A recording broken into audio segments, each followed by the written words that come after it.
Le silence après la violence est une chose étrange. Ce n'est pas une absence de bruit, mais plutôt un son en soi, épais et cotonneux, qui absorbe tout le reste. J'étais assise sur le sol de mon salon, ou du moins sur ce qui en restait. L'air sentait la poussière de plâtre, le bois éclaté de mon piano et le froid glacial de novembre qui s'engouffrait par la porte arrachée de ses gonds. Autour de moi, c'était le chaos. J'entendais le crépitement des radios de la police, les pas pressés des agents qui piétinaient les débris de ma vie, leurs murmures empreints d'une pitié professionnelle qui me glaçait plus encore que le courant d'air. Ils parlaient de moi comme si je n'étais pas là, une victime en état de choc, une pauvre aveugle. Mais je n'étais pas en état de choc. J'écoutais, je cataloguais chaque son, le tintement d'un verre brisé sous une botte, la respiration sifflante d'un inspecteur en surpoids, le goutte à goutte régulier d'un radiateur fendu. Dans ce vacarme, un nouveau son s'est imposé, des pas. Lents, lourds, réguliers. Des pas qui ne se pressaient pas, qui ne trébuchaient sur rien. Des pas qui possédaient l'espace qu'ils traversaient. Et soudain, le chaos cotonneux s'est tu. La première chose que j'ai perçue, c'est son odeur, un mélange complexe de laine de cachemire coûteuse, de cuir et de l'air froid de la nuit parisienne, comme s'il avait ramené un morceau de l'hiver avec lui. Puis, sa présence a semblé aspirer tout l'oxygène de la pièce. Les policiers se sont tus, leurs mouvements sont devenus hésitants. J'ai entendu l'inspecteur balbutier un « Monsieur Moretti, nous ne vous attendions pas ». La réponse de l'homme fut un simple murmure, une voix grave et calme qui vibrait dans ma cage thoracique. « Dégagez, tous, maintenant !» Il n'y avait aucune colère dans son ton, juste une autorité si absolue qu'elle ne laissait aucune place à la discussion. Les pas se sont faits plus nombreux, mais cette fois ils battèrent en retraite. La porte s'est refermée tant bien que mal, étouffant les bruits de la ville. Nous étions seuls. Le silence qui s'installa alors était différent. Il n'était plus cotonneux, mais tranchant comme une lame de rasoir. Je sentais son regard sur moi, un poids physique sur ma peau. Je n'avais jamais rien ressenti de tel. Ce n'était pas un homme qui était entré dans ma vie détruite, c'était une force de la nature, et je ne savais pas encore si elle venait pour éteindre l'incendie ou pour raser ce qu'il en restait. Je sais que ce que je vous raconte est difficile à entendre. Revivre cette nuit, c'est comme marcher à nouveau sur des éclats de verre. Mais si vous êtes là, à m'écouter, c'est que vous comprenez peut-être ce que c'est que de voir son monde s'effondrer en un instant, de se sentir complètement impuissant. La peur était une chose physique, un œuf froid dans mon estomac. Et pourtant, au milieu de cette terreur, une nouvelle curiosité commençait à poindre. Qui était cet homme dont la simple présence pouvait faire plier la police? Et que me voulait-il ? Si vous voulez connaître la suite, découvrez comment j'ai commencé à naviguer dans ce nouveau monde dangereux qui venait de s'ouvrir à moi, je vous invite à vous abonner à la chaîne et à aimer cette vidéo. Votre soutien est incroyablement précieux. Il me donne la force de partager ces moments en espérant qu'ils puissent trouver un écho en vous. Maintenant, retournons dans cet appartement glacial où mon avenir était sur le point de basculer, suspendu à la voix de cet inconnu. Il s'est finalement approché, et chaque pas résonnait comme le tic-tac d'une horloge annonçant un événement inéluctable. Il s'est arrêté à quelques mètres de moi. Je n'entendais plus que le bruissement discret de son manteau et le rythme lent et régulier de sa propre respiration. Il ne m'a pas posé les questions stupides des policiers. « Avez-vous vu quelque chose ?» Il est resté silencieux un long moment, puis sa voix a fendu l'air. « Racontez-moi ce que vous avez entendu. » Pas de pitié, pas de condescendance, juste une demande directe, précise. C'était la première fois depuis l'agression que quelqu'un s'adressait à ma force plutôt qu'à ma faiblesse. Alors, j'ai parlé. J'ai fermé les yeux, même si cela ne changeait rien pour moi, et j'ai reconstruit la scène par le son. Je lui ai décrit le rire nerveux du premier homme, trop aigu, trahissant sa peur. J'ai imité le cliquetis métallique très particulier d'un trousseau de clés que le second n'arrêtait pas de faire teinter dans sa poche, un rythme à 5 temps, toujours le même. J'ai mentionné l'accent à peine perceptible du troisième, une inflexion des faubourgs de l'Est que les Parisiens de souche ne remarqueraient jamais. Pendant que je parlais, je l'entendais à peine respirer. Il absorbait chaque mot, chaque nuance. Pour la première fois, mon ouïe surdéveloppée n'était pas un simple mécanisme de compensation, c'était un outil. Et cet homme dangereux semblait être le premier à en comprendre la véritable valeur. Mon appartement était mon sanctuaire, chaque objet avait sa place, chaque texture était un repère. C'était un monde que j'avais bâti avec mes mains, mes oreilles, ma mémoire. Un monde de plâtre doux, de livres en braille aux pages lisses et d'un vieux piano droit dont les touches d'ivoire usé gardaient l'empreinte de mes parents. Maintenant, ce sanctuaire était profané, souillé par la violence d'étrangers et par la présence glaciale de cet homme, Dante Moretti. Il incarnait tout ce que je fuyais, le pouvoir, le danger, un monde où la force brute dictait les règles. Il était le propriétaire de l'immeuble, je le savais par le syndic, mais il était bien plus que ça. Il était comme un loup dans ma bergerie démolie. Mon regard vide s'est tourné vers le coin où se trouvait mon piano. J'imaginais le bois verni fendu, les cordes cassées, la musique à jamais réduite au silence. « Il est abîmé ?» ai-je demandé, ma voix tremblant pour la première fois. Il y eut une pause. « Oui », répondit-il sobrement, « je vous en achèterai un autre. » Sa proposition, censée être un réconfort, sonnait comme une insulte. Il pensait que tout pouvait s'acheter, se remplacer. Il ne comprenait pas que ce n'était pas un piano qu'ils avaient brisé, mais le dernier lien tangible avec ceux que j'avais perdus. L'inspecteur Fournier, qui était resté près de la porte, a jugé bon d'intervenir. « Monsieur Moretti, nous devons suivre la procédure. Mademoiselle Martel doit faire une déposition officielle au commissariat. Nous avons des questions à lui poser, des formulaires à... » La voix de Dante le coupa net, sans même s'élever d'un décibel. « Inspecteur, votre procédure ne m'intéresse pas. Votre incompétence, par contre, commence à m'irriter. Vous et vos hommes n'avez rien vu, rien entendu, et vous n'avez fait que contaminer cette scène. » Le silence qui suivit fut lourd de menaces. J'ai entendu l'inspecteur déglutir difficilement. « Mais, monsieur, c'est une enquête criminelle. »« C'est mon immeuble, » rétorqua Dante, sa voix plus froide que l'acier. « C'est ma locataire, c'est donc mon problème. Vous recevrez un rapport. Maintenant, partez. » C'était un ordre sans appel. J'ai entendu les pas précipités de l'inspecteur qui obtempérait sans un mot de plus. À cet instant, j'ai compris. La police n'avait aucun pouvoir ici. Cet homme n'était pas seulement riche, il était une autorité à part entière, une puissance qui opérait selon ses propres lois. Et j'étais sur son territoire. La peur aurait dû m'envahir, mais une autre sensation, étrange et déroutante, a pris sa place.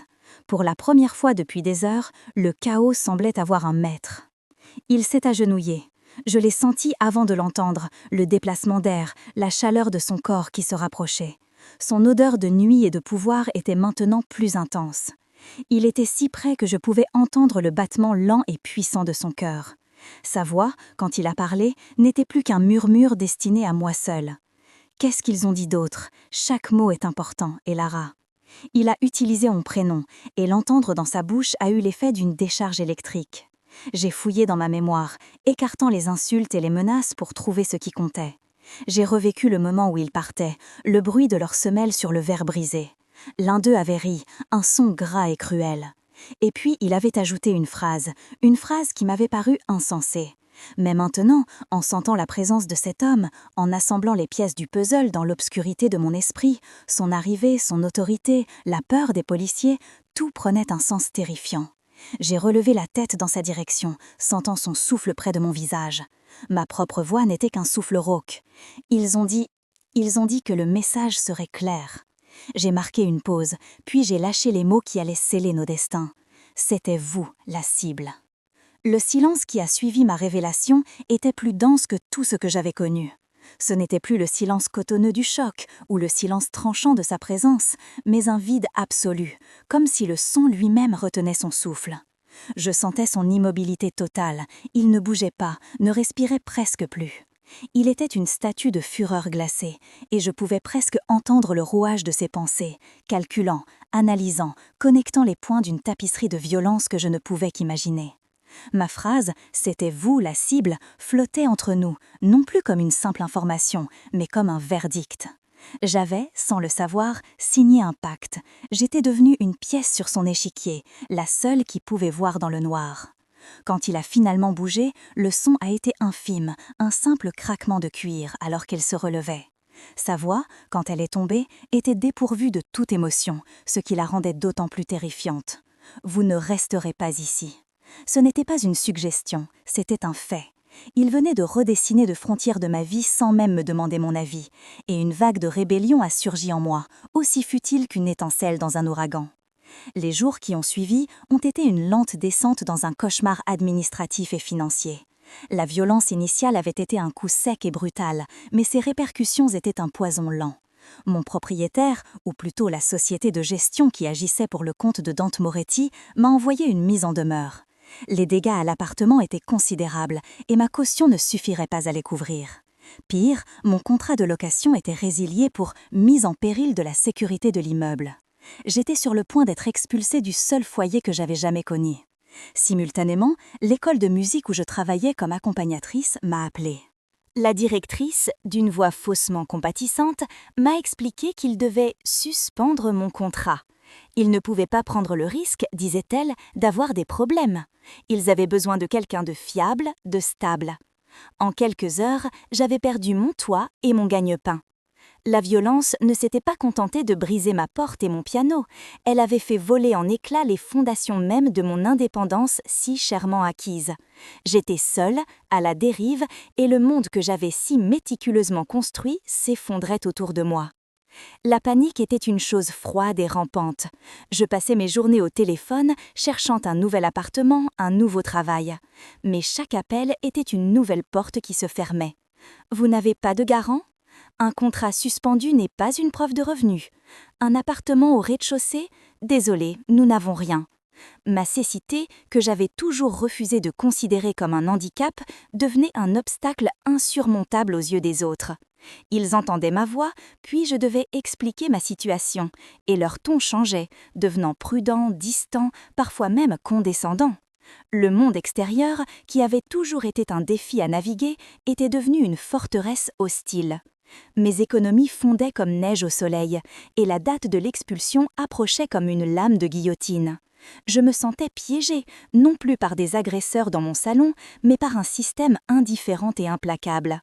La peur de devenir un fardeau, cette angoisse qui me rongeait depuis la mort de mes parents, revenait avec une force dévastatrice. J'étais sur le point de tout perdre, et personne ne semblait s'en soucier. L'indépendance n'était qu'une illusion, un luxe que je ne pouvais plus me permettre. C'est au milieu de ce désespoir silencieux qu'il est revenu. Je ne l'ai pas entendu arriver. Un jour, j'étais assise par terre, entourée de cartons à moitié vides, le téléphone à l'oreille, écoutant une énième agence immobilière me réciter une litanie d'excuses. Puis, j'ai senti ce changement dans l'air, cette densité qui annonçait sa présence. J'ai raccroché lentement. Il se tenait dans l'embrasure de la porte, réparée à la hâte, une silhouette sombre et imposante. Il n'a rien dit. Il a simplement observé la scène. Les cartons, la lettre d'expulsion posée sur la seule table encore intacte, mon visage fatigué. Son silence était une chose vivante, une pression qui grandissait dans la pièce. Je pouvais sentir sa colère, non pas une colère chaude et explosive, mais une fureur froide, contenue, bien plus dangereuse. Il n'était pas en colère contre moi, il était en colère contre le monde qui avait permis que cela arrive. Il a fait un pas à l'intérieur et son regard, que je ne pouvais pas voir, mais que je sentais peser sur chaque objet, a balayé le désordre de ma vie brisée. C'était le regard d'un roi découvrant qu'on avait profané son royaume, et j'ai compris qu'il n'était pas revenu par hasard. « Ils vous ont tout pris », a-t-il déclaré, sa voix basse résonnant contre les murs nus. Ce n'était pas une question, mais une constatation. Il s'est approché, ramassant la lettre d'expulsion entre deux doigts gantés de cuir. J'ai entendu le froissement du papier. Mon service juridique s'en occupera. Ce problème n'existe plus. Il parlait comme s'il pouvait effacer la réalité d'un simple claquement de doigts. Puis, il s'est tourné vers moi et j'ai senti l'intensité de son attention se concentrer sur ma personne. « Je vous ai dit que vous ne resteriez pas ici. Je ne me répéterai pas. Vous venez avec moi. » Une vague de défis m'a traversée. « Je ne veux pas de votre charité, monsieur Moretti. » Ma voix était plus ferme que je ne le pensais. « Ce n'est pas de la charité, mademoiselle Martel, c'est une nécessité. Vous êtes la seule à pouvoir identifier ces hommes par leur voix, leur démarche, leur tic. Vous êtes un témoin. Et un témoin, ça se protège. » Il présentait la situation comme une simple logique de son monde, une transaction. Mais je savais que c'était plus que ça. Il se sentait responsable. Sa culpabilité était un fil invisible qui nous liait désormais, aussi solide qu'une chaîne d'acier. Il m'a fait une proposition qui ressemblait plus à un ordre qu'à une offre. Vous allez vivre dans mon penthouse. Il est parfaitement sécurisé. Personne ne pourra vous atteindre. En échange, vous travaillerez pour moi. Vous m'aiderez. Votre mémoire auditive est un atout que je saurai utiliser. Vous ne serez pas une invitée, vous serez une consultante. Vous aurez votre propre espace, tout ce dont vous aurez besoin. Ces mots étaient choisis avec soin, conçus pour contourner ma fierté. Ils ne m'offraient pas un refuge, mais un poste. Ils ne me sauvaient pas, ils m'engageaient. C'était une cage dorée, et ils me tendaient la clé en la faisant passer pour un contrat de travail. Mon cœur battait la chamade. Une partie de moi, la partie pragmatique et terrifiée, hurlait d'accepter. C'était la seule issue, la seule bouée de sauvetage dans l'océan de mes problèmes. Mais une autre partie, celle qui avait lutté pendant 5 ans pour être autonome, pour ne dépendre de personne, se révoltait à l'idée de lui céder un tel contrôle sur ma vie. Entrer dans son monde signifiait abandonner le peu de contrôle qu'il me restait. C'était un pacte avec une force que je ne comprenais pas et que je craignais plus que tout. Non, ai-je soufflé, le mot m'échappant avec plus de force que prévu. Je ne serai pas votre oiseau en cage, aussi dorée soit-elle. C'est à cause de vous que tout cela est arrivé. Vous m'avez mise en danger, et maintenant vous voulez me posséder sous prétexte de me protéger? Je ne suis pas l'un de vos biens, monsieur Moretti. La colère et la peur me donnaient un courage que je ne savais pas posséder.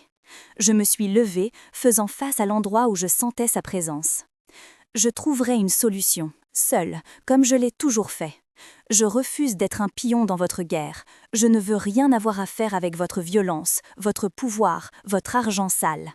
J'ai craché les mots, espérant qu'il le blesserait, qu'il le ferait reculer. Mais il est resté parfaitement immobile. Il a encaissé ma fureur sans ciller, comme un roc face à la tempête. Il y eut un long silence, pendant lequel je n'ai entendu que ma propre respiration haletante. Je m'attendais à une réplique cinglante, à un ordre, à une menace. Mais sa réponse, quand elle est venue, a désarmé toute ma colère, la remplaçant par une peur glaciale et viscérale. « Vous pensez avoir le choix », a-t-il dit, sa voix calme et dénuée de toute inflexion. « Vous pensez que votre indépendance a encore un sens.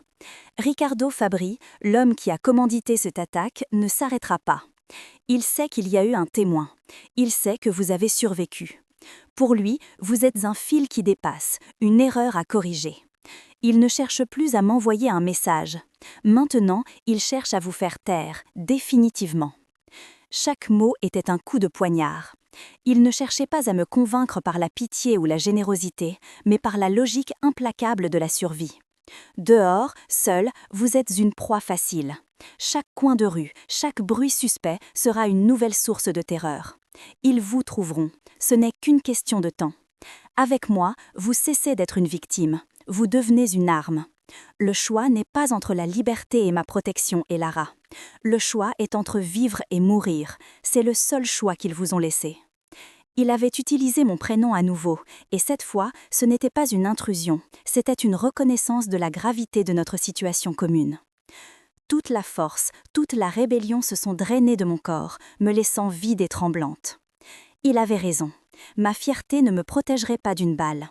Mon indépendance ne ferait pas le poids face à des hommes qui avaient déjà détruit ma vie sans le moindre remords. L'image de leur rire, le bruit de leurs pas, le cliquetis de ce trousseau de clés, tout est revenu en une vague écrasante. J'étais seule, exposée, et ma seule chance de survie était cet homme dangereux qui se tenait devant moi. C'était un marché impossible, un pacte faustien. En acceptant, je perdais une partie de moi-même. Je renonçais à la femme que j'avais mis tant d'efforts à devenir. Mais en refusant, je perdais tout. J'ai baissé la tête, le poids de la défaite m'écrasant les épaules.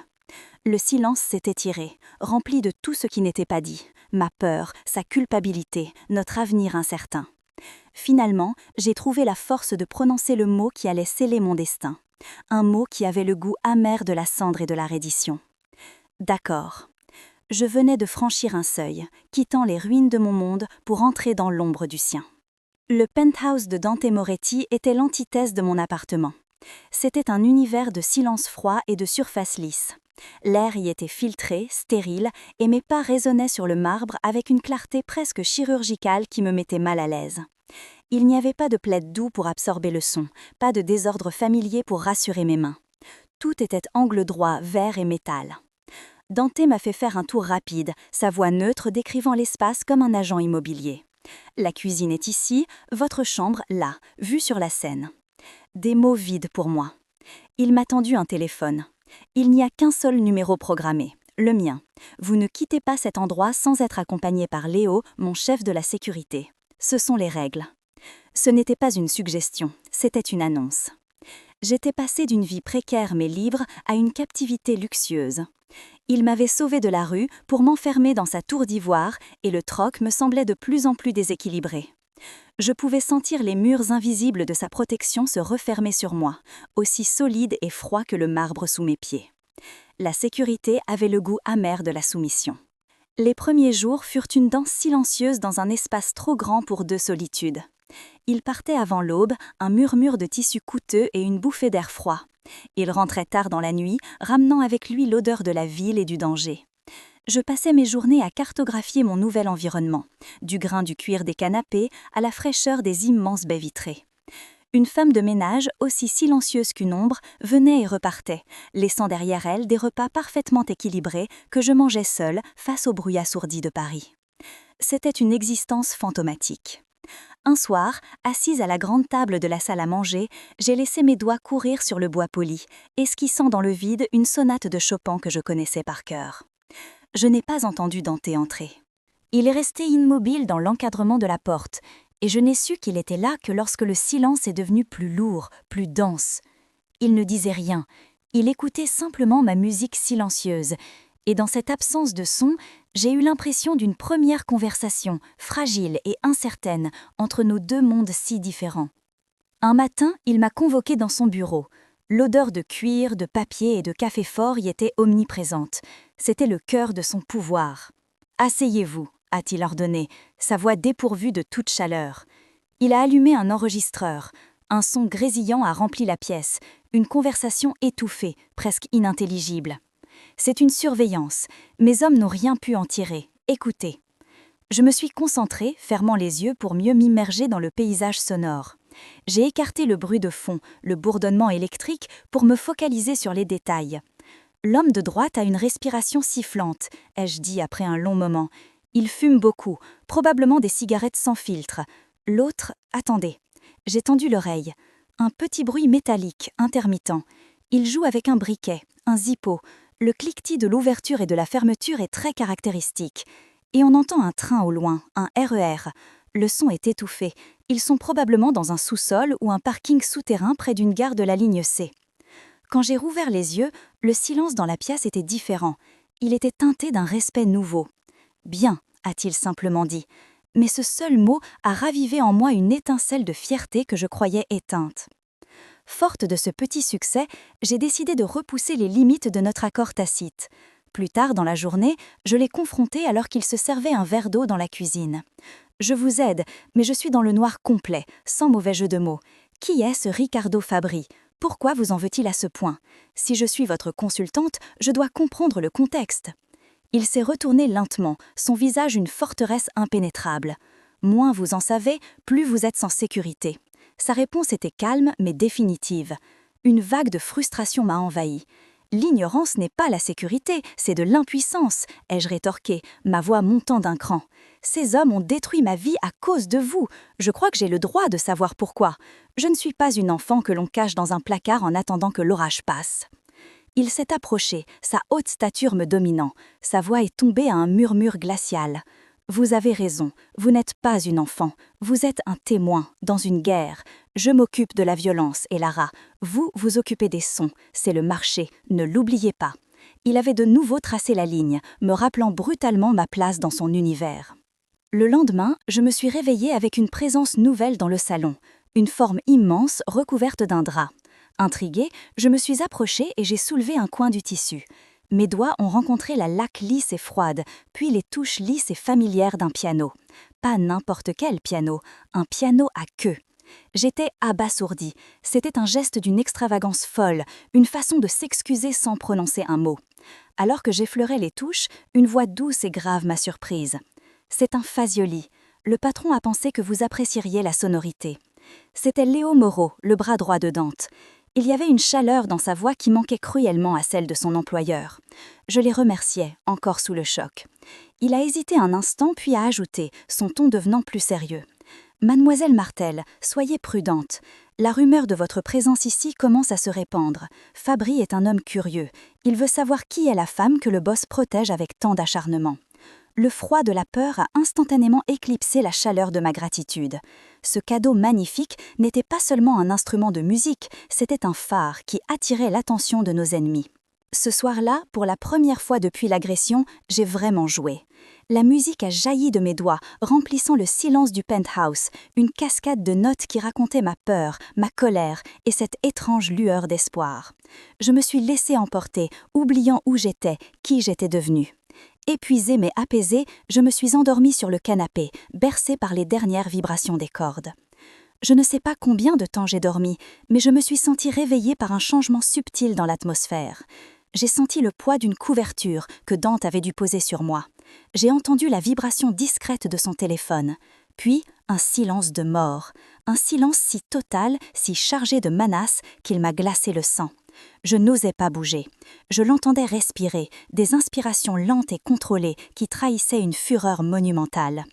Il avait dû recevoir un message, une nouvelle qui avait transformé le sanctuaire en champ de bataille.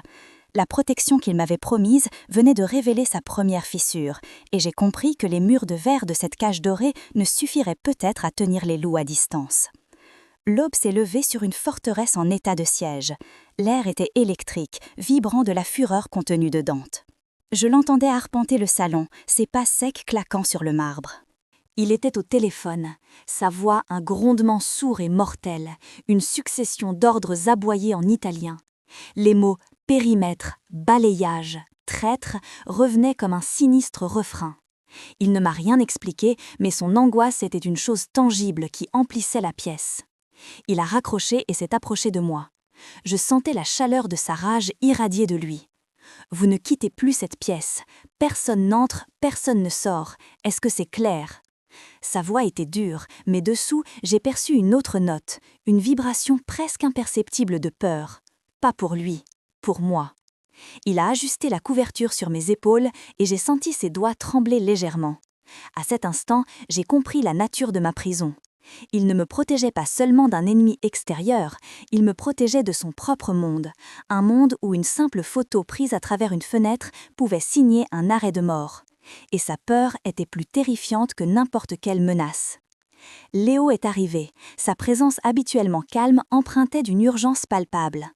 Ils se sont isolés dans le bureau, mais les murs n'étaient pas assez épais pour mon ouïe. La photo a été prise depuis le toit d'en face, disait Léo à voix basse. C'est un angle mort connu seulement de nos équipes de sécurité. C'est quelqu'un de l'intérieur, Dante. Nous avons un traître.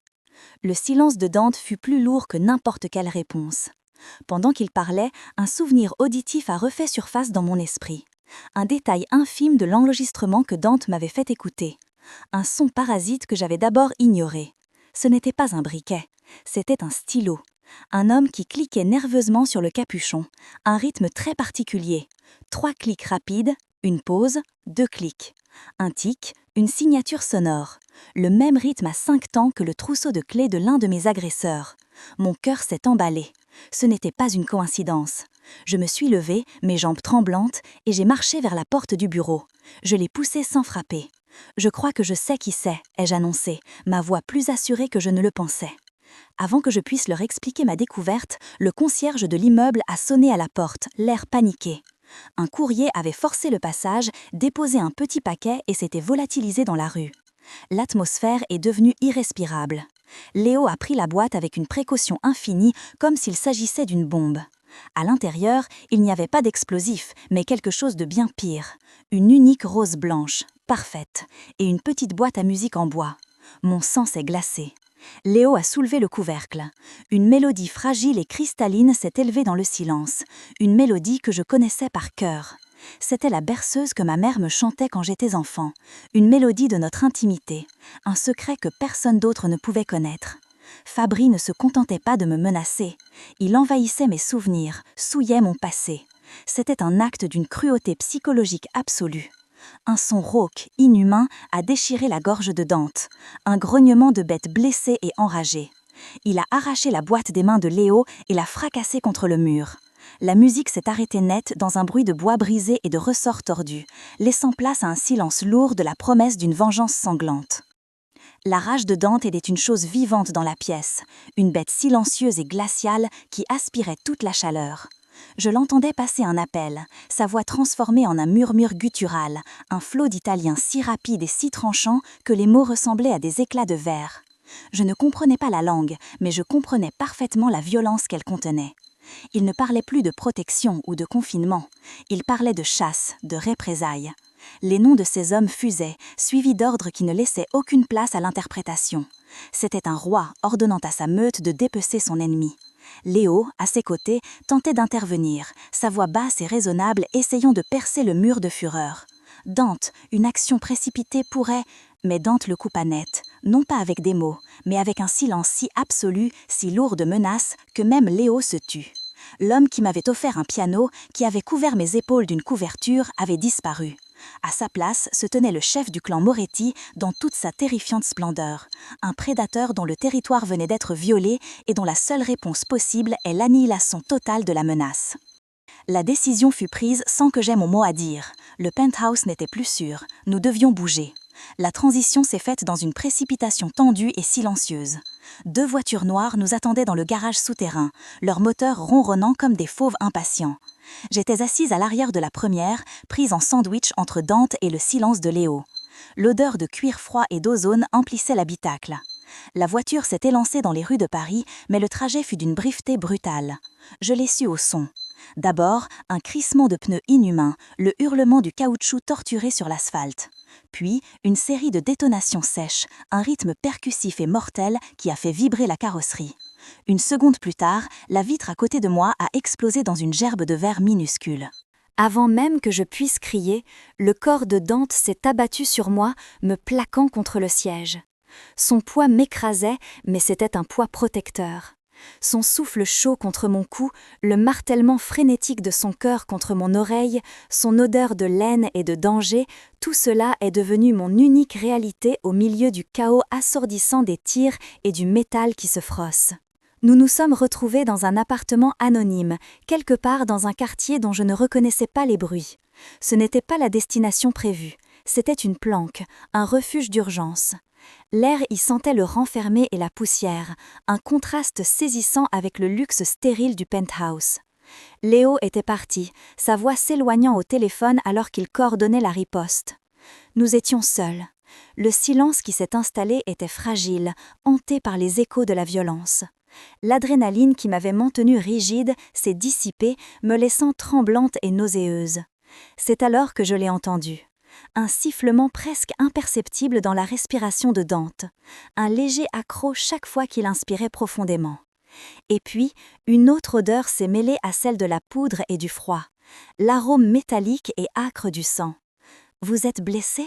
ai-je murmuré, ma voix à peine audible. « Ce n'est rien » a-t-il répliqué, son ton sec et définitif. Mais je savais qu'il mentait. J'ai fait un pas dans sa direction, guidée par le son de sa respiration. « Laissez-moi voir, je ne peux pas voir, mais je peux aider. » Pour la première fois, je lui offrais mon aide, inversant nos rôles dans un geste qui semblait à la fois audacieux et nécessaire. Il a fini par céder, peut-être par épuisement ou par surprise face à mon insistance. Il m'a guidée jusqu'à sa position et mes doigts ont trouvé son bras. Le tissu de sa veste était déchiré et humide. Avec une précaution infinie, j'ai retroussé sa manche, mes doigts effleurant la peau chaude et collante autour de la plaie. Ce n'était qu'une estafilade, mais le contact a créé un court-circuit entre nous. C'était la première fois que je le touchais de manière aussi délibérée. Pour briser la tension insoutenable, j'ai posé la question qui me brûlait les lèvres. Pourquoi ? Pourquoi cette haine ? Fabri, ce n'est pas seulement une guerre de territoire, n'est-ce pas ? Cette cruauté, cette façon de s'attaquer à ce qui est personnel, c'est autre chose. Il est resté silencieux pendant que je nettoyais la blessure avec un linge humide que j'avais trouvé. Puis, sa voix est venue, basse et éraillée. Il y a des années, j'ai fait une promesse à un vieil ami, de protéger sa fille. J'étais jeune, arrogant, j'ai sous-estimé un ennemi. Elle est morte parce que j'ai été négligent. Fabri était l'homme qui a donné l'ordre. Il sait que frapper les innocents est la seule chose qui peut encore m'attendre. Il ne répète pas une tactique, Elara, il réouvre une vieille cicatrice. Sa confession a ouvert une brèche dans mes propres défenses. En entendant la douleur brute dans sa voix, un écho de mon propre chagrin a refait surface. « Je comprends », ai-je dit doucement, mes mains toujours sur son bras. Quand j'ai eu mon accident, celui qui a tué mes parents, je me suis réveillée dans le noir. Le silence de l'hôpital était la pire des choses. Personne n'osait me dire qu'ils étaient partis. J'ai dû le deviner à la façon dont les infirmières changeaient de ton quand elles entraient dans ma chambre. Je me suis arrêtée, avalant une boule dans ma gorge. Pendant des mois, je me suis sentie coupable d'avoir survécu. Chaque son, chaque repas, chaque respiration me semblait être une trahison. C'est pour ça que mon indépendance est si importante. C'est la seule façon que j'ai trouvée pour ne pas me sentir comme un fardeau, pour prouver que leur sacrifice n'a pas été vain. Quand ils ont détruit mon piano, ils n'ont pas juste cassé du bois et des cordes. Ils ont brisé le dernier souvenir sonore que j'avais de ma mère me l'apprenant. Ils ont attaqué la seule chose qui me faisait sentir que mes parents étaient encore un peu avec moi. Je me suis arrêtée, avalant une boule dans ma gorge. Le silence qui a suivi nos aveux était différent. Il n'était plus hostile ou tendu, mais rempli d'une compréhension mutuelle et fragile. Nous étions deux âmes marquées par la perte, deux survivants luttant chacun à sa manière contre les fantômes du passé. Dante a retiré son bras de mes mains, et j'ai entendu le bruit d'un tissu qu'on déchire pour en faire un bandage improvisé. Quelques minutes plus tard, il s'est approché de moi. Je l'ai senti poser une couverture sur mes épaules. « Vous avez froid ». Puis, il s'est éloigné et est revenu avec une tasse chaude, dont s'échappait l'odeur apaisante de la camomille. Il n'a rien dit de plus, mais ce simple geste de soin valait plus que tous les mots. Il s'est assis, non loin de moi, et sa voix, plus douce maintenant, a commencé à me décrire la pièce. C'est un petit salon. Les murs sont d'un jaune très pâle, comme le soleil du matin. Il y a un vieux fauteuil en velours vert bouteille, un peu usé sur les accoudoirs. Une lampe avec un abat-jour en soie projette une lumière douce et dorée. Il me peignait un tableau avec des mots, construisant un refuge pour moi dans ce lieu étranger, et dans cette obscurité partagée, je sentais une connexion se tisser, plus forte et plus dangereuse que n'importe quelle balle. Je me suis levée et j'ai marché vers la fenêtre, attirée par le son de la pluie qui commençait à tomber, un tambourinement doux et régulier contre la vitre. J'ai posé ma paume contre le verre froid, sentant les vibrations de chaque goutte. Dante m'a suivi. Je n'ai pas eu besoin de l'entendre pour savoir qu'il était là, juste derrière moi, sa présence une chaleur solide dans mon dos, un bouclier contre le monde extérieur. Nous sommes restés ainsi un long moment, à écouter la pluie ensemble. C'est lui qui a brisé le silence, sa voix un murmure rauque et chargé d'une émotion nouvelle. Il savait pour la boîte à musique, Elara. Ce n'était pas une information facile à obtenir. Il ne vous voit plus comme un simple témoin à éliminer. Il vous voit comme mon point faible. Il a marqué une pause, et j'ai senti son souffle près de mes cheveux. Il se trompe. Vous n'êtes pas ma faiblesse. J'ai attendu, le cœur battant à tout rompre. Vous êtes ma seule raison. Puis, il a prononcé les mots qui ont tout changé, une promesse qui sonnait comme une sentence. Je vais l'anéantir, pas pour mon honneur ou pour mes affaires, pour vous, uniquement pour vous. Cette déclaration flottait dans l'air entre nous, aussi irrévocable qu'un serment de sang.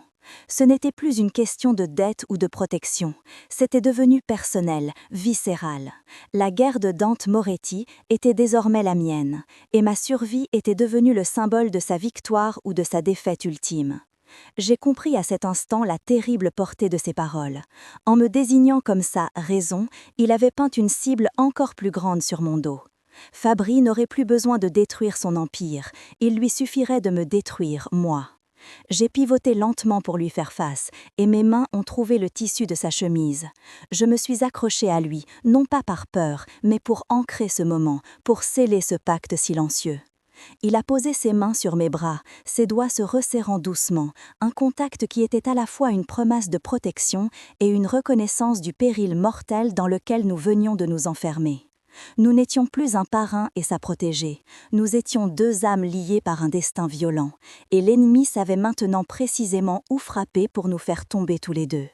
La cage dorée avait disparu, remplacée par un champ de bataille dont nous étions le centre. Le retour à une réalité plus structurée fut brutal. Léo nous a exfiltrés de la planque au milieu de la nuit pour nous conduire vers une destination inconnue, une propriété de campagne fortifiée loin de Paris. Le trajet se fit dans un silence de plomb. Une fois arrivé, Léo prit Dante à part. Je restais dans le grand salon froid, mais leur voix me parvenait, basse et tendue. L'embuscade était trop parfaite, Dante. Il connaissait notre route, notre timing. L'information vient de l'intérieur, de très près. La voix de Léo était lourde de sous-entendus. Et Fabrice sait. Il sait ce qu'elle représente pour toi maintenant. Il ne s'attaquera plus à tes affaires. Il visera ton cœur. Chaque personne que tu aimes devient une cible à cause d'elle. Chaque mot était une pierre jetée dans l'eau calme de notre intimité fragile. Je n'étais plus une raison, j'étais devenue un risque, une faille stratégique. La promesse de Dante, qui avait sonné comme un serment sacré quelques heures plus tôt, résonnait maintenant comme une condamnation. Pour le protéger, il ne suffisait pas que je reste à ses côtés, il fallait que je devienne aussi impénétrable que lui. Mais je n'étais faite que de failles. Le coup suivant ne tarda pas. Il ne fut pas violent, pas bruyant, mais infiniment plus cruel. Un matin, un homme de Dante arriva, le visage blême, tenant une tablette. Il la tendit à son patron sans un mot. Dante écouta le message vidéo, et je sentis le froid polaire qui émana de lui. Je n'avais pas besoin de voir les images, j'entendais le son. La voix de Riccardo Fabri, suave et venimeuse, décrivant en détail la routine matinale de Sofia Moretti, la mère de Dante. Il mentionna la marque de son thé préféré, le nom de son jardinier, la couleur de la robe qu'elle portait ce jour-là. Il termina par une phrase qui me glaça le sang. Une si belle femme, si pleine de vie. Ce serait dommage que son cœur fragile ne supporte pas un choc. La menace était claire, insidieuse, et prouvait une proximité terrifiante. Dante ne dit rien. Il se leva et quitta la pièce. Plus tard, je l'entendis dans le jardin, le son sec et répété de ses poings s'abattant contre un arbre, le bruit sourd de l'écorce qui cède et de la chair qui souffre. L'homme qui m'avait décrit un lever de soleil était reparti, et le monstre était revenu pour de bon. La culpabilité était un poison lent qui s'infiltrait dans mes veines. Chaque repas que je prenais, chaque nuit que je passais sous son toit me semblait être une trahison envers les siens. J'étais la cause de cette escalade. Avant moi, la guerre était une affaire d'hommes, de territoire et d'argent. Depuis mon arrivée, elle était devenue une affaire de cœur et de famille. Fabri avait trouvé la clé pour déverrouiller la fureur la plus sombre de Dante, et cette clé, c'était moi. Je repensais sans cesse à la boîte à musique, à la menace contre Sofia. J'étais le catalyseur de cette souffrance, le point faible que Fabri exploitait avec un sadisme chirurgical. Mon plus grand cauchemar, celui d'être un fardeau, était devenu une réalité à une échelle que je n'aurais jamais pu imaginer. Je n'étais pas seulement un poids pour un homme, j'étais un danger mortel pour toute une famille. L'amour que je commençais à ressentir pour lui n'était pas une force, mais une arme pointée sur toutes les personnes qu'il avait juré de protéger. Et chaque jour que je restais, je maintenais mon doigt sur la détente. La confirmation de la trahison est arrivée par le son. Dante m'avait demandé d'écouter des heures d'enregistrement de ces hommes, des conversations banales, des rapports de surveillance. Il cherchait une anomalie, une inflexion suspecte. C'est alors que je l'ai entendu. Un son discret, presque subliminal, sur un enregistrement datant de plusieurs semaines. Un clic. Le clic très particulier d'un stylo à billes. 3 pressions rapides, une pause, 2 pressions. Le même rythme à 5 temps que le trousseau de clés de l'un de mes agresseurs. Mon sang se figea. « C'est lui », ai-je murmuré, en indiquant l'enregistrement. « C'est le cousin de Léo, Marco. » Dante est resté silencieux un long moment, puis il a simplement dit, d'une voix vide de toute émotion, « Laissez-moi seul avec Léo ». Ce qui a suivi a été une longue agonie sonore. J'ai entendu des voix étouffées, un cri de détresse de Léo, puis un silence de mort. Plus tard dans la nuit, j'ai entendu une seule détonation, lointaine, dans les bois qui entouraient la propriété. Le son de la justice de Dante. Un son qui a creusé un abîme entre nous, un abîme que je ne savais pas si nous pourrions un jour franchir. Il est revenu bien après minuit. Je ne l'ai pas entendu approcher, mais j'ai senti sa présence dans l'encadrement de ma porte, une silhouette lourde de mort et de regret. L'odeur de terre humide et de poudre s'accrochait à lui. Il ne disait rien. Le silence entre nous était une chose brisée, pleine d'éclats tranchants. L'homme qui se tenait là n'était plus le protecteur, ni même le roi, c'était un bourreau. Il avait dû tuer un homme qui était comme de sa famille, trahi par le sang de son plus fidèle ami. Il avait fait ce qui devait être fait pour protéger sa mère, mais le prix était visible, même pour moi. C'était un poids dans l'air, une froideur qui émanait de sa peau. Je voulais tendre la main, lui offrir un réconfort, mais comment toucher un homme dont les mains étaient si fraîchement souillées ? Il avait embrassé la part la plus sombre de lui-même pour me garder en sécurité, et ce faisant, il avait érigé un mur de glace entre nous. Je ne pouvais pas le blâmer, mais je ne pouvais plus l'atteindre. Nous étions deux étrangers dans la même pièce, séparés par le fantôme d'un homme que j'avais condamné par le son. Je ne pouvais plus supporter ce poids. Chaque respiration qu'il prenait semblait alourdie par ma présence. Chaque silence était rempli de la violence qu'il déchaînait en mon nom. L'aimer, c'était le détruire. Le protéger vraiment, ce n'était pas rester à ses côtés, c'était disparaître de sa vie. C'était lui rendre sa force en retirant sa faiblesse la plus évidente, moi. Ma décision était prise, froide et irrévocable comme une lame de glace dans mon cœur. Pendant qu'il dormait d'un sommeil sans repos, j'ai agi. J'ai trouvé un morceau de papier et, avec le poinçon que j'utilisais pour mes partitions, j'ai écrit un court message en braille. Quelques mots qu'il ne pourrait pas lire, pas tout de suite. Une dernière barrière entre nos mondes. Puis, j'ai utilisé le téléphone d'urgence que Léo m'avait donné en composant le seul numéro extérieur que je connaissais par cœur, celui du commissariat. J'ai demandé à parler à l'inspecteur Fournier. Ma voix tremblait, mais ma résolution était de faire. « Inspecteur, c'est Elara Martel. J'ai besoin de votre aide. Je veux disparaître. Je suis prête à témoigner, mais vous devez me sortir d'ici, maintenant, avant qu'il ne soit trop tard pour tout le monde. » Le plan de Fournier était simple et risqué. Il a utilisé une faille dans le changement de garde à l'aube, un angle mort de quelques minutes que seul un policier expérimenté pouvait connaître. Je suis partie sans rien, juste les vêtements que je portais, laissant derrière moi le piano, la chaleur des couvertures et l'homme qui avait juré de m'annihiler pour me protéger. Quand Dante s'est réveillé, il a trouvé sa chambre vide, il a trouvé le silence. Il a trouvé le petit morceau de papier sur mon oreiller, couvert de points en relief qui lui étaient aussi indéchiffrables que les étoiles. Je l'imaginais, debout au milieu de la pièce, tenant ce message silencieux, cette preuve tangible de mon départ. La colère, puis la douleur, puis un vide abyssal. Fabry avait gagné cette bataille. Il n'avait pas eu besoin de me tuer. Il avait simplement utilisé l'amour de Dante contre lui, me forçant à devenir l'instrument de leur séparation. Nous étions brisés, chacun dans sa propre obscurité, et pour la première fois, je n'étais pas sûre que la lumière puisse un jour revenir. J'étais libre, mais ma liberté avait le goût amer de la défaite la plus totale. La sécurité promise par l'inspecteur Fournier avait le goût fade de la bureaucratie et l'odeur stérile du désinfectant. J'étais passée d'une cage dorée à une cage grise, un appartement anonyme sous protection policière où les jours s'étiraient dans une monotonie angoissante.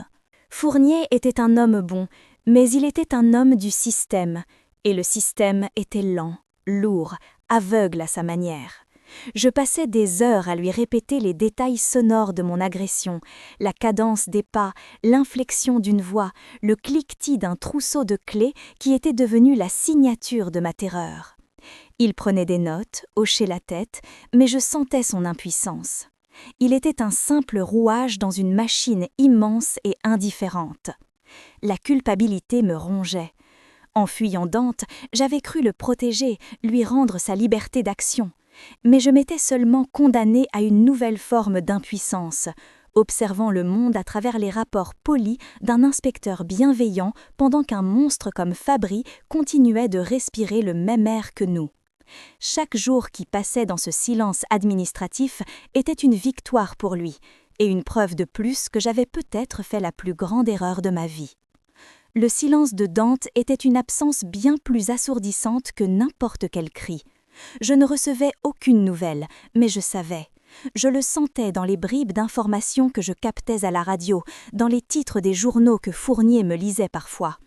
Un entrepôt des quais de Seine qui prend feu dans des circonstances mystérieuses, anéantissant une cargaison clé pour les affaires de Fabry. Un scandale financier qui éclate, gelant les comptes d'un de ses principaux lieutenants. Un politicien corrompu, son allié le plus précieux, qui démissionne subitement après la fuite de documents compromettants. Ce n'était pas une guerre ouverte, sanglante, c'était une dissection. Dante n'était pas en deuil de mon absence, il l'avait transformée en carburant pour une vengeance froide, méthodique et chirurgicale. Il ne cherchait pas à abattre le roi, il retirait une à une les fondations de son château. Je savais, avec une certitude qui me glaçait les os, que ce n'était pas le hasard, c'était sa signature. Et je savais aussi qu'il faisait tout cela seul, dans cette obscurité qu'il s'était imposée, et que chaque coup porté à Fabri était un cri silencieux qui m'était destiné. La passivité était un poison, et je ne pouvais plus l'avaler. J'ai compris que le système ne me protégerait jamais vraiment. Fournier faisait de son mieux, mais Fabri avait des racines trop profondes. Il fallait le forcer à sortir du bois, à commettre une erreur. Une nuit, un souvenir auditif m'est revenu avec une clarté fulgurante. Pendant l'attaque, l'un des hommes, celui au rire nerveux, avait dit à son complice « Dépêche-toi, on se retrouve au Cygne Noir comme prévu ». C'était un bar, je l'avais localisé mentalement grâce au son de la rue. J'ai exposé mon idée à Fournier, une idée folle, désespérée. Faites fuiter l'information, dites que vous allez me transférer, que je serai vulnérable pendant le trajet. Mentionnez une route qui passe près de ce bar. Il est arrogant, il pensera pouvoir finir le travail lui-même. Fournier a d'abord refusé, horrifié. C'était contraire à tous les protocoles. Mais il a vu la détermination dans ma posture, entendu la conviction dans ma voix. Je ne serai pas une proie qui attend dans sa cage, inspecteur. Je serai le piège. Il a fini par céder, comprenant que parfois, pour attraper un loup, il faut offrir un appât qu'il ne peut refuser. Le plan a fonctionné, mais avec la cruauté perverse propre à Riccardo Fabri. Il n'a pas mordu à l'hameçon directement. Il a envoyé ses hommes, non pas pour m'intercepter, mais pour s'en prendre à la seule faiblesse de l'inspecteur Fournier, sa famille. J'étais avec lui dans le bureau de la planque quand l'appel est arrivé. J'ai entendu la voix de Fournier se briser, son corps se raidir de terreur. Il n'a pas eu besoin de me l'expliquer. Le ton de Fabri, suave et sadique de l'autre côté du combiné, disait tout. Il tenait sa femme. L'échange était simple, moi contre elle. Fournier était anéanti, pris dans un piège moral impossible. Il était un homme de loi, mais il était avant tout un mari. Fabri ne jouait pas aux échecs, il renversait l'échiquier et mettait le feu aux pièces. Dans le silence de la défaite de Fournier, alors qu'il envisageait l'inconcevable, j'ai agi. J'ai attrapé son téléphone. Mes doigts tremblaient, mais ils ont trouvé le contact. Il n'y avait qu'un seul homme qui pouvait répondre à ce niveau de barbarie par une force supérieure. Un seul homme qui comprendrait. Le numéro de Dante. J'ai prié pour qu'il réponde. Il a décroché avant la fin de la première sonnerie, comme s'il attendait mon appel depuis des semaines. Ma voix n'était qu'un souffle rauque. Il a sa femme, il me veut. Il n'y a eu aucune hésitation, aucune question. Juste un mot, froid comme l'acier. Où ? Le rendez-vous fut fixé dans un entrepôt désaffecté près du canal Saint-Martin. Un piège évident. Quand nous sommes arrivés, la scène était éclairée par des projecteurs blafards. Fabri se tenait au centre, un bras autour de la femme terrifiée de Fournier, son visage jubilant. Mais Dante n'était pas venu pour négocier. Au moment où Fabri ouvrait la bouche, les projecteurs ont explosé dans une pluie d'étincelles, nous plongeant dans une obscurité totale. Mon monde. Le chaos a éclaté, mais c'était un chaos orchestré. J'entendais les mouvements silencieux et experts des hommes de Dante, le souffle paniqué des sbires de Fabri. Ma peur avait disparu, remplacée par une concentration absolue. Le son était ma vue, et dans cette obscurité, j'étais la seule à voir clair. C'est alors que je l'ai entendu, tout près de Dante. Un clic. 3 pressions, une pause, 2 pressions. Marco, le traître. « Dante, à ta droite !» ai-je hurlé. Un coup de feu a déchiré le silence, suivi du bruit sourd d'un corps qui tombe. Puis, un calme de mort s'est installé. Les lumières d'urgence se sont allumées, révélant la scène. Les hommes de Fabri étaient neutralisés et Fabri lui-même était à genoux, une expression de pure incrédulité sur le visage, devant Dante qui se tenait debout, indemne. Fournier s'est précipité vers sa femme, la serrant dans ses bras. Mon avertissement avait sauvé Dante de la balle du traître. Il a ignoré tout le reste et a marché droit sur moi. Sa présence était un mur de chaleur et de fureur contenue. Il s'est arrêté à un souffle de moi. « Tu n'aurais pas dû partir », a-t-il dit. sa voix basse vibrant de colère et d'un soulagement infini. « Je ne pouvais pas te regarder te détruire pour moi, ai-je répondu, ma propre voix tremblante. Il a sorti de sa poche le morceau de papier que je lui avais laissé. Il l'avait gardé, il avait dû le faire traduire. « Sois en sécurité », disait mon message en braille. Ses doigts ont effleuré ma joue, un contact qui a envoyé une décharge électrique dans tout mon être. « La sécurité, c'est toi », a-t-il murmuré, et le masque du parrain est tombé. « Reste ». Ce n'était pas un ordre, c'était une prière, et j'ai choisi de rester. Le silence qui a suivi la tempête était d'une nature entièrement nouvelle. Ce n'était plus le vide cotonneux du choc, ni la tension tranchante de la peur, mais une quiétude profonde et riche, tissée de confiance. Riccardo Fabri n'était plus qu'un nom murmuré dans les chroniques judiciaires, ses réseaux démantelés avec une précision chirurgicale par un Dante qui opérait désormais à la lumière du jour. Je passais mes journées dans son bureau, non plus comme un témoin protégé, mais comme sa conseillère la plus proche. Mon ouïe était devenu son instrument le plus fiable. Assise en face de lui lors de réunions tendues avec de nouveaux partenaires, je n'écoutais pas les mots, mais la musique sous-jacente. Le rythme cardiaque accéléré d'un homme qui mentait, la micro-hésitation dans la voix d'un autre qui cachait une information cruciale. Léo, le visage marqué par le deuil de sa propre trahison familiale, me traitait avec un respect presque déférent. Il avait vu ma perception sauver la vie de Dante. Je n'étais plus la femme aveugle qu'il fallait protéger. J'étais les yeux qu'il n'avait jamais eus, celle qui voyait clair dans les ténèbres de l'âme humaine, et ensemble, nous ne reconstruisions pas un empire, nous bâtissions une forteresse fondée sur une vérité que seuls nous deux pouvions entendre. Mon ancien appartement, théâtre de ma destruction, est devenu le chantier de notre renaissance. Dante a refusé de me laisser en chercher un autre. C'est chez toi, Elara. On ne fuit pas les fantômes, on leur apprend à vivre avec nous, avait-il déclaré. Il a supervisé chaque détail de la rénovation, non pas avec l'arrogance d'un homme riche, mais avec la curiosité d'un explorateur découvrant un nouveau monde. Il m'a fait toucher des échantillons de bois pour le parquet, des carrés de velours pour les rideaux, apprenant à comprendre ma réalité par la texture et la résonance. Un soir, alors que l'odeur de la peinture fraîche flottait encore dans l'air, il m'a guidée vers le salon. Mes doigts ont rencontré des touches familières, usées juste aux bons endroits. Ce n'était pas le fazioli impersonnel, mais mon vieux piano, le dernier cadeau de mes parents, restauré par le meilleur artisan d'Europe. Les larmes que j'ai versées ce soir-là n'étaient pas des larmes de tristesse, mais de reconnaissance. Il n'avait pas simplement remplacé un objet, il avait guéri une blessure, prouvant qu'il comprenait que les choses les plus précieuses ne sont pas celles que l'on peut acheter, mais celles qui portent l'empreinte de l'amour et du temps. Notre justice n'était pas seulement punitive, elle est devenue créatrice. Les fonds saisis sur les comptes de Fabri, blanchis et légalisés par un labyrinthe financier que seul Dante pouvait naviguer, ont été réinvestis. Quelques mois plus tard, la fondation Moretti-Martel a ouvert les portes de son premier conservatoire de musique dans un quartier défavorisé de Paris. La cacophonie joyeuse des enfants découvrant des violons et des pianos a remplacé le son des sirènes et des coups de feu. Je passais mes après-midi à guider de petites mains sur les claviers, à leur apprendre que la musique était un langage universel, une façon de dire ce que les mots ne pouvaient pas exprimer. Dante venait souvent, se tenant dans l'encadrement de la porte, une présence silencieuse et solide. Les enfants, d'abord intimidés par ce géant en costume sombre, s'étaient habitués à lui.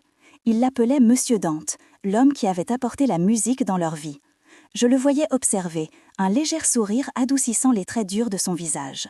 Nous n'avions pas seulement mis fin à un cycle de violence, nous avions planté une forêt d'espoir, transformant l'argent de la haine en un héritage de beauté, prouvant que le pouvoir le plus grand n'est pas celui de détruire, mais celui de construire. Ce soir, le dernier rayon de soleil filtre à travers les rideaux de velours de notre salon, projetant de longues ombres dorées sur le parquet chaud.